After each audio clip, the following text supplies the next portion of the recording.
ഉൽപ്പത്തിയുടെ പുസ്തകം 38-ാം അധ്യായം. യൂദായും താമാറും. അക്കാലത്ത് യൂദ തൻ്റെ സഹോദരന്മാരെ വിട്ട് ഹീറ എന്നു പേരായ ഒരു അദുല്ലാക്കാരൻ്റെ അടുത്തേക്ക് പോയി.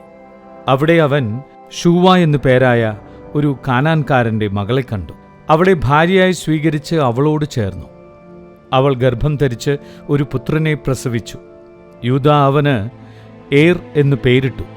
അവർ വീണ്ടും ഗർഭം ധരിച്ച് ഒരു പുത്രനെ പ്രസവിച്ചു. അവനെ അവൾ ഓനാൻ എന്നു വിളിച്ചു. അവൾ വീണ്ടും ഗർഭിണിയാകുകയും ഒരു മകനെ പ്രസവിക്കുകയും ചെയ്തു. അവനെ അവൾ ഷേല എന്നു വിളിച്ചു.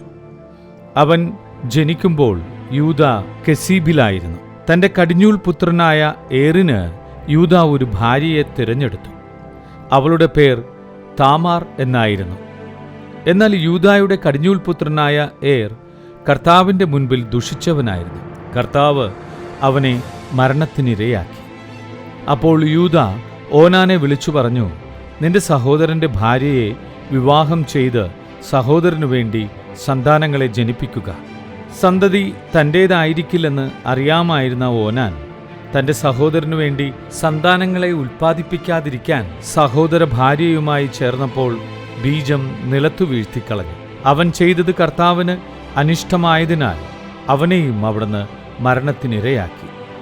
അപ്പോൾ യൂദ തൻ്റെ മരുമകളായ താമാറിനോട് പറഞ്ഞു, എൻ്റെ മകൻ ഷേല വളരുന്നതുവരെ നിന്റെ പിതാവിൻ്റെ വീട്ടിൽ ഒരു വിധവയായി പാർക്കുക. അവനും സഹോദരന്മാരെ പോലെ മരിച്ചേക്കുമെന്ന് യൂദ ഭയപ്പെട്ടു. താമാർ തൻ്റെ പിതാവിൻ്റെ വീട്ടിൽ പോയി താമസിച്ചു. കുറേ നാൾ കഴിഞ്ഞ് യൂദായുടെ ഭാര്യ ഷൂവായുടെ മകൾ മരിച്ചു. ദുഃഖത്തിന് ആശ്വാസമുണ്ടായപ്പോൾ അവൻ തൻ്റെ സുഹൃത്ത് അദുല്ലാംകാരൻ ഹീറായുടെ കൂടെ തിമ്നായിൽ ആടുകളുടെ രോമം കത്രിക്കുന്നവരുടെ അടുത്തേക്ക് പോയി. നിന്റെ അമ്മായിയപ്പൻ ആടുകളുടെ രോമം മുറിക്കാൻ തിമ്നായിലേക്ക് പോകുന്നുണ്ട് എന്ന് ആളുകൾ താമാറിനോട് പറഞ്ഞു. ഷേലായിക്ക് പ്രായമായിട്ടും തന്നെ അവന് വിവാഹം ചെയ്തു കൊടുക്കുന്നില്ലെന്ന് കണ്ട താമാർ തൻ്റെ വിധവാ വസ്ത്രങ്ങൾ ഒരു മൂടുപടം കൊണ്ട് ദേഹമാകെ മറച്ച് തിമ്നായിലേക്കുള്ള വഴിയിൽ എനയിം പട്ടണത്തിൻ്റെ വാതിൽക്കൽ ചെന്നിരിപ്പായി. മുഖം മൂടിയിരുന്നതുകൊണ്ട് അവൾ ഒരു വേശ്യയാണെന്ന് യൂദ വിചാരിച്ചു. വഴിവക്കത്ത് അവളുടെ അടുത്ത് എന്ന് അവൻ പറഞ്ഞു, വരൂ, ഞാൻ നിന്നെ പ്രാപിക്കട്ടെ. തൻ്റെ മരുമകളാണ് അവളെന്ന് അവൻ അറിഞ്ഞില്ല. അവൾ ചോദിച്ചു, അങ്ങ് എനിക്ക് എന്ത് പ്രതിഫലം തരും?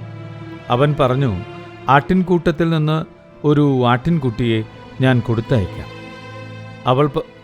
അവൾ ചോദിച്ചു, അതിനെ കൊടുത്തയക്കുന്നതുവരെ എന്തുറപ്പാണ് എനിക്ക് തരിക?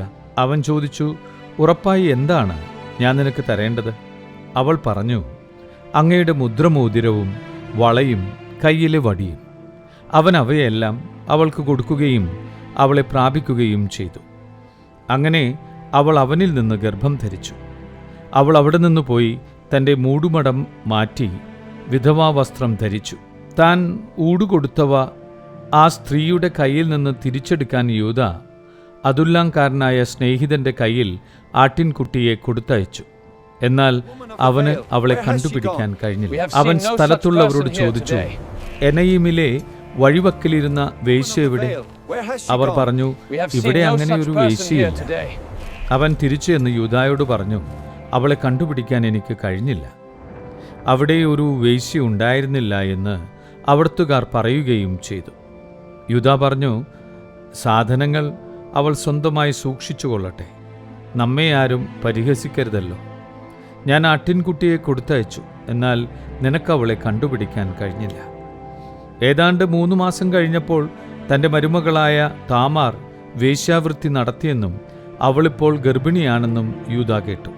അവളെ പുറത്തിറക്കി ചുട്ടുകളയുക.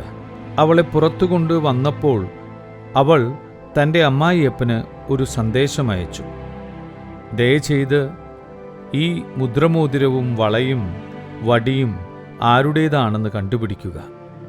ഇവയുടെ ഉടമസ്ഥനിൽ നിന്നാണ് ഞാൻ ഗർഭിണിയായത്. അവ തൻ്റേതാണെന്ന് യൂദ സമ്മതിച്ചു. അവൻ പറഞ്ഞു, എന്നേക്കാൾ നീതിയുള്ളവളാണ് അവൾ. ഞാൻ അവളെ എൻ്റെ മകൻ ഷേലായ്ക്ക് ഭാര്യയായി കൊടുത്തില്ലല്ലോ. പിന്നീട് അവൻ അവളെ പ്രാപിച്ചില്ല. അവൾക്ക് പ്രസവ സമയമടുത്തു. അവളുടെ ഉദരത്തിൽ 2 കുഞ്ഞുങ്ങളുണ്ടായിരുന്നു. പ്രസവവേദന തുടങ്ങിയപ്പോൾ ഒരു കുഞ്ഞ് കൈ പുറത്തേക്ക് നീട്ടി. ഇവൻ ആദ്യം പുറത്തു വന്നു എന്ന് പറഞ്ഞ് സൂതികർമ്മിണി അവൻ്റെ കയ്യിൽ ചുമന്ന ഒരു ചരട് കെട്ടി. പക്ഷേ അവൻ കൈ ഉള്ളിലേക്ക് വലിച്ചു. അവൻ്റെ സഹോദരൻ പുറത്തു വന്നു.